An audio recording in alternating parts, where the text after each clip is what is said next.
And advocates of open relationships will say, well, if someone gets hurt or if someone feels jealous, it just means that that person needs to evolve. Does nobody get hurt by monogamy?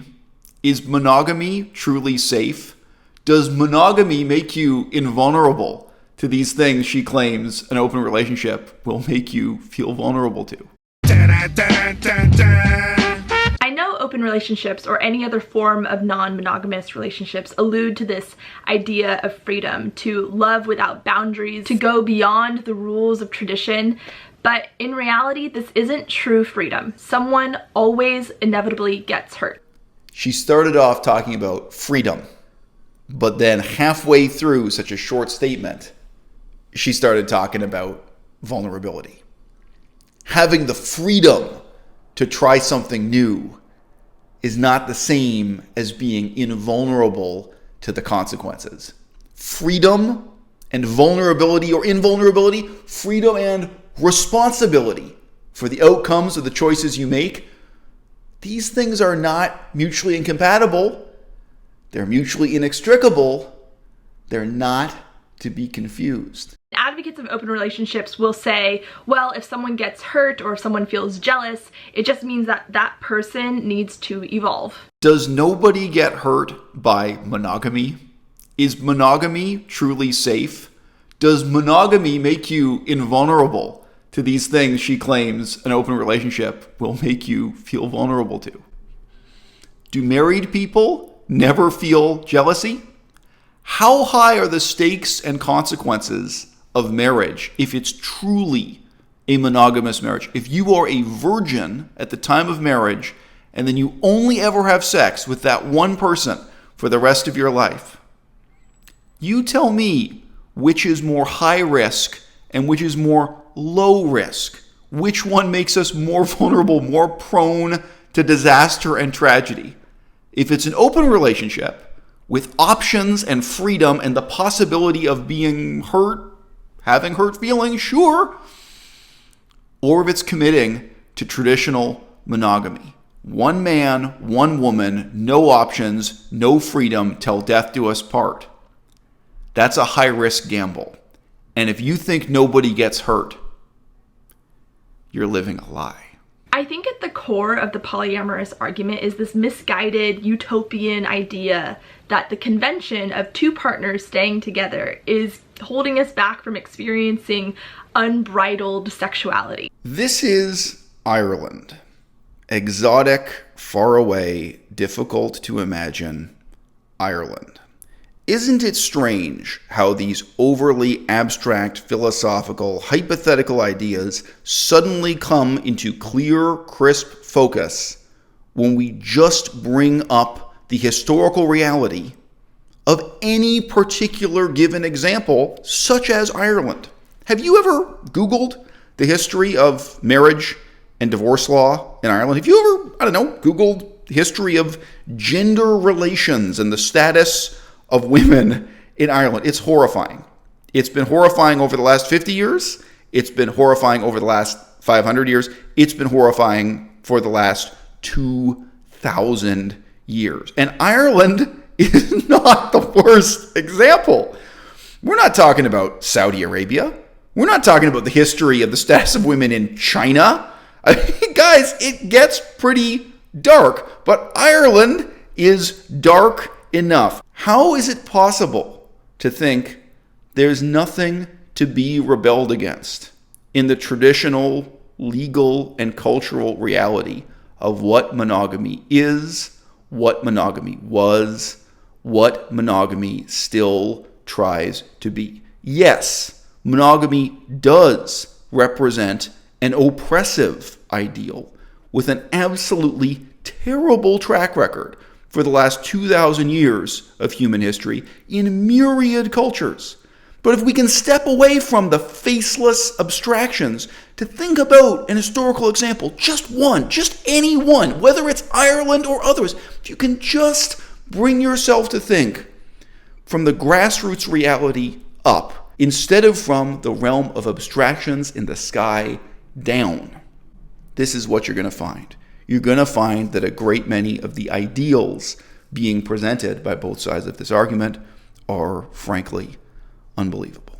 I want to challenge this idea that being married to one person for 50 years means you're going to wake up to one person every day for the rest of your life. The truth is, if you and your partner are both committed to evolving and continual growth, you won't be the same people 5 or 7 years down the line. That's so mind-blowingly stupid.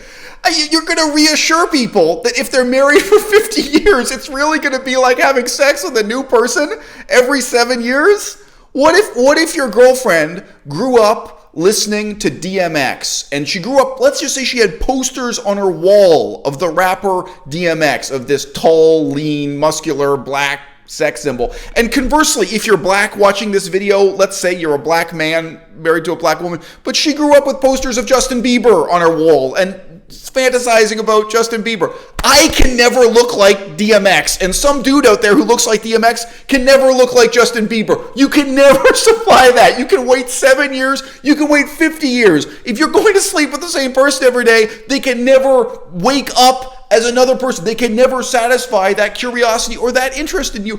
And not all interests are that shallow. I come here again and again saying, look, question yourself. When people fantasize, the fantasy version of themselves very often is much shallower than the reality of who they are, and that's why fantasies turn out to be so much less erotic, or they're more horrifying in practice than they seemed in your mind's eye. You can't be married to someone who's simultaneously an English literature major and yet also a chemistry major. I mean, there may be different kinds of intellectual and emotional perspectives on life that you want to have, and if you can have that in your life without sleeping with more than one person, that's great, good for you. But if you can have that in your life and also sleep with more than one person, why can't we say good for you too? I see more discussion about open relationships and polyamorous relationships vibrating throughout social media spaces a lot more than the beauty of monogamous relationships, which is likely due to the fact that there's this belief that monogamy is this institution that we have to fight against and question. Have you ever been to Indonesia? Have you ever been to Malaysia? Do you really think there's any truth to this claim that monogamy is not an institution we have to fight against? How about a little closer to home? How about Italy? How about any culture that's just steeped in Christian or even Jewish tradition? Have you ever once in your life Googled how divorce court works in the modern state of Israel?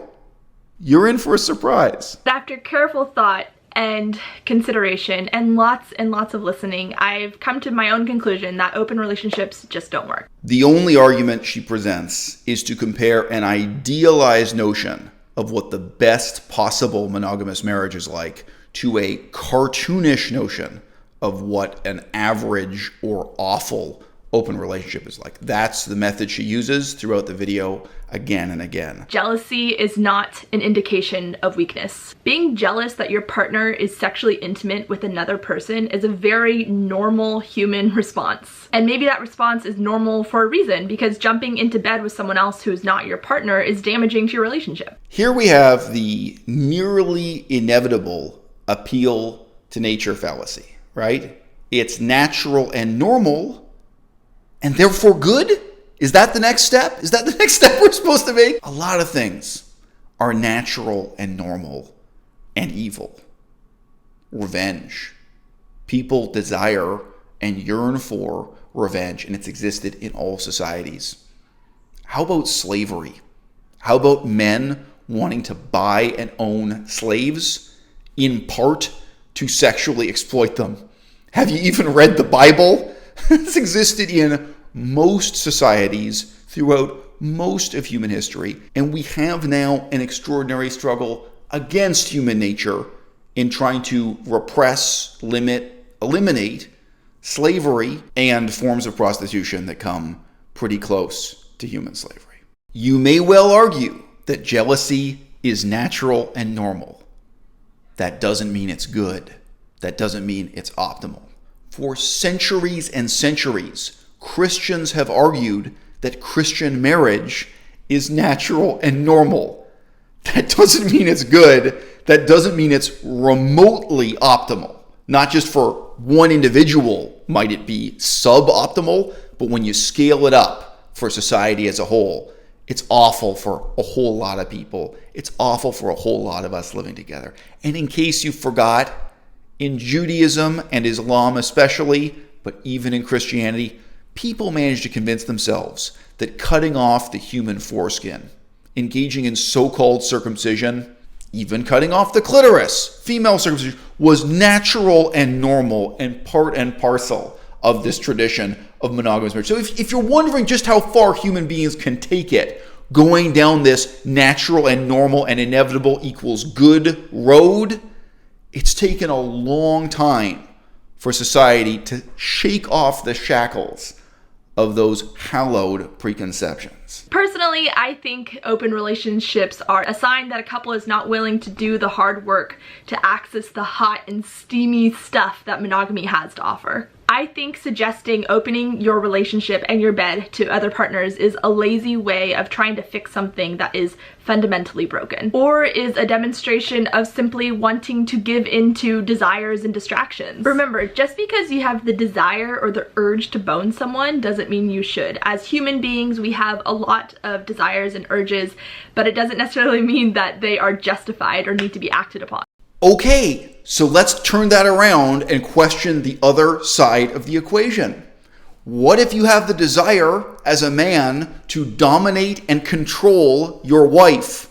What if you have the desire to control everyone your girlfriend spends time with, speaks with, and sleeps with, and to deny your girlfriend the opportunity to act out this fantasy she's had since she first started listening to hip-hop music when she was 14 years old, and she kind of wants to sleep with a guy like DMX just 2 or 3 times in her life? Who knows? Is that a healthy desire for the man to want to repress and control the girlfriend and feel like he's the only man she's ever had sex with? Is it healthy for men to want to marry virgins and to dominate and control that girl as she turns into a woman and a crone and be the only sexual experience that woman has ever had? And vice versa.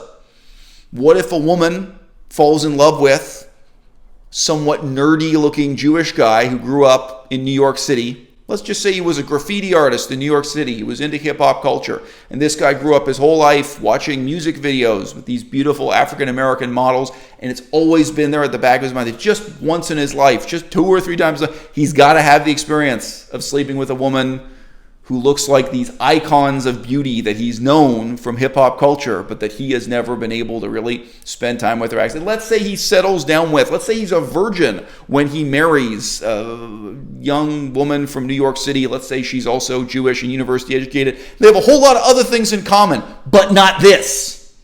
I mean, sex, by its very shallowness, evades all the other considerations that make a marriage good and meaningful and rewarding. And people get married to people they're not attracted to. People consciously make the decision to marry someone who's ugly and bad in bed because they have other redeeming qualities that may really be more important and more meaningful. But guess what? You can never be DMX, and neither can I. And if you're this guy's wife, you can never be that hip-hop model from a Jay-Z video. I really think if a couple is considering opening their relationship, there's probably something at the core of their relationship that's broken. I think suggesting opening your relationship and your bed to other partners is a lazy way of trying to fix something that is fundamentally broken. But her assumption and her assertion is that sleeping with another partner is a lazy way to try to fix something that's fundamentally broken. How dare you? You ever heard of bisexuality? What if a woman is in love with a man and gets married to a man, but she's bisexual? A white man can't turn into a black man, but much less can a man turn into a woman. It seems the biggest draw away from monogamy is this imagined idea that sex with one partner for the rest of your life is inevitably boring. Are you going to make the counter-argument that it's not boring for anyone ever? Have you ever known a woman who got married to a bisexual man? It's not just about boredom. But let's face it, even if it were, there's no way any of us can make the dogmatic claim that each and every marriage is not boring. that boredom isn't a legitimate problem some married couples must have to deal with. I happen to have a very gratifying sex life. Every time I make videos talking about it, I get hate mail. I'm not going to come out here and take my own relationship and my own sex life as a standard of normalcy that I assume anyone else achieves in their relationships, in their marriages, ever.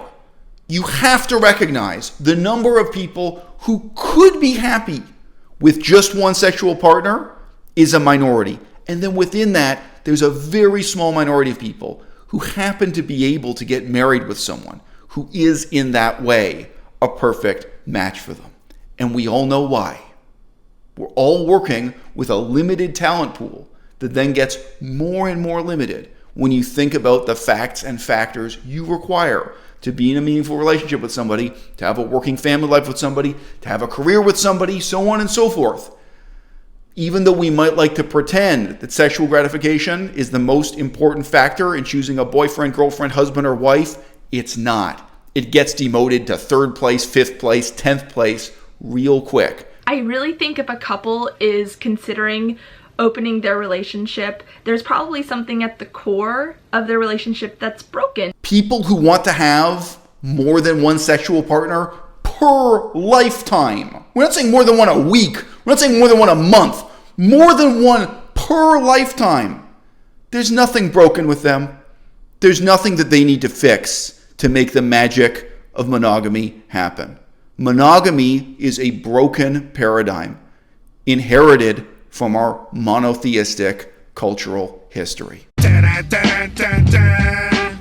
And forms of prostitution that come pretty close to human slavery. I said human slavery because I'm vegan. That's why I had human slavery as opposed to animal slavery. My veganism is showing.